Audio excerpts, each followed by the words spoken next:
Welcome back, everyone, to the Deep Dive. Hey there. Today, we're doing something a bit different. We're sort of cracking the code on some core networking ideas. Yeah, we're pulling insights from material for the HPE6-A85 exam, Mm. practice questions, the explanations. The whole 9 yards, Yeah. exactly. And it's technical stuff, for sure.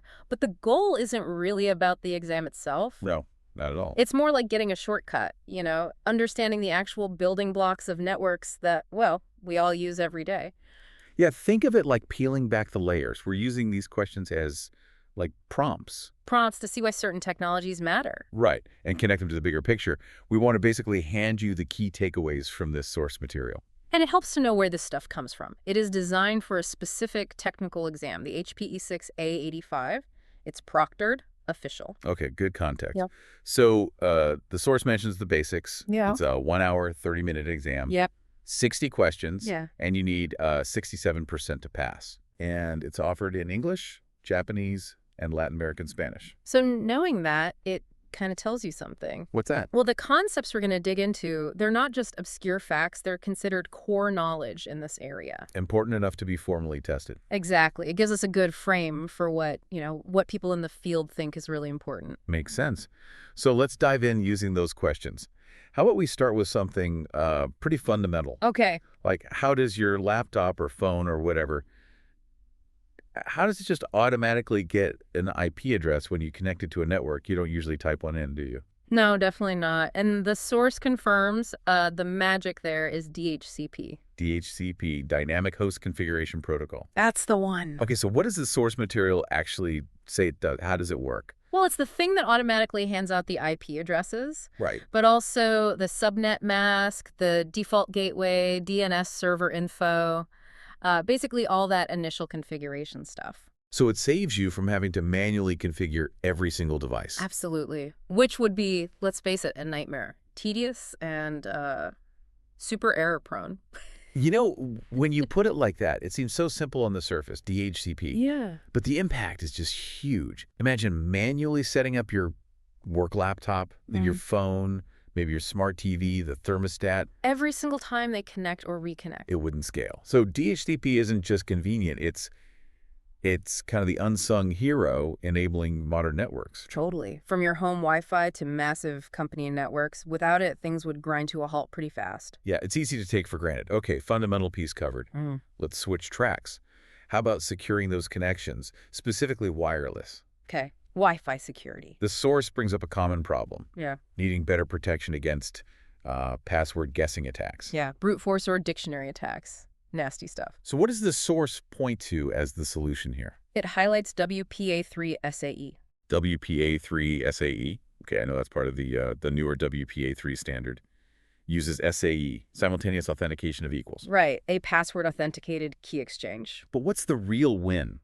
Like, what specific attack vector does SAE really shut down effectively, according to the source? The key thing it protects against is offline dictionary attacks. That's the big one. Offline. How does that work? Well, with older standards like WPA2, PSK, an attacker could capture a part of the initial connection handshake Okay. and then take that captured data offline away from the network Yeah. and then use powerful computers to just hammer away at it, trying millions of passwords from a dictionary list until they found a match.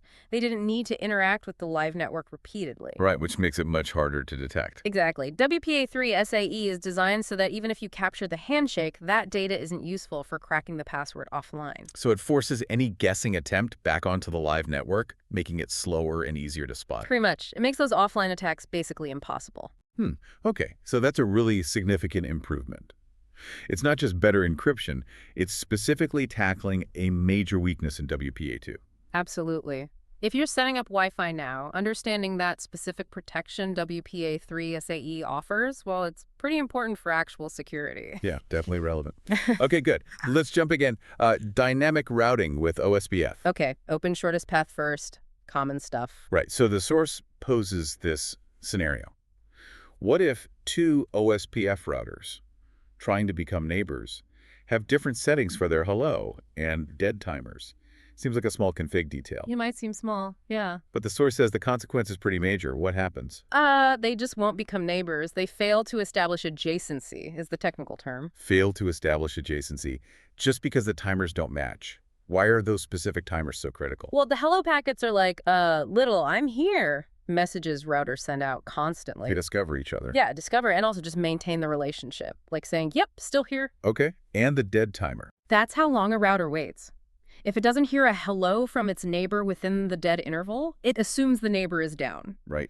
And OSPF is very strict. It insists that routers trying to be neighbors must agree on how often the hellos are sent and how long to wait before declaring someone dead. So the timers have to be identical. Identical. If they're different, it's like they can't even agree on the basic rules of engagement. They won't trust each other. No trust, no adjacency. And no adjacency means they won't exchange routing information, which is the whole point. Wow. So a tiny misconfiguration in a timer setting completely breaks the routing process between those 2 points. Yep, it really highlights how precise these protocols are. Details matter a lot for network stability. Absolutely. Fascinating. Okay, let's swing back to layer 2 for a moment, switches. Layer 2, okay. Thinking about preventing loops, which is crucial. Spanning Tree Protocol, STP, handles that. The classic, yeah. The source asks about one specific role within STP, the root port. What's its main job? The source says its function is to provide the shortest path toward the root bridge. The shortest path. And how does it figure that out? What does the explanation say? So on every switch, except the main root bridge itself, Yeah. the switch calculates the cost to reach that root bridge through each of its ports. The port with the lowest calculated cost, that's elected as the root port. Lowest cost pass back to the central point, the root bridge. Exactly. And that root port is the only port on that switch that's normally allowed to forward traffic towards the root bridge. Ah, so it directs traffic up the tree. Right. And it stays in that forwarding state unless, the network topology changes and maybe a different path becomes better. So this is key to how STP stops loops, Yeah. right? You have potentially multiple physical paths back towards the root. Mm-hmm. Redundancy. But STP logically blocks all but the best one, the one designated via the root port, to prevent traffic from circling around endlessly. Precisely. It creates that logical loop-free tree structure, even if the physical wiring has loops.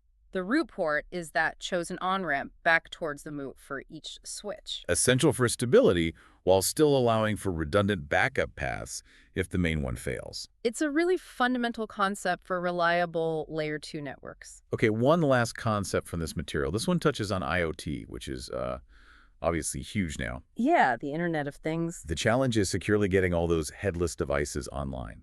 Things like sensors, cameras, stuff without a screen or keyboard for setup. Right, you can't just type in a Wi-Fi password easily or go through a complex portal. Exactly.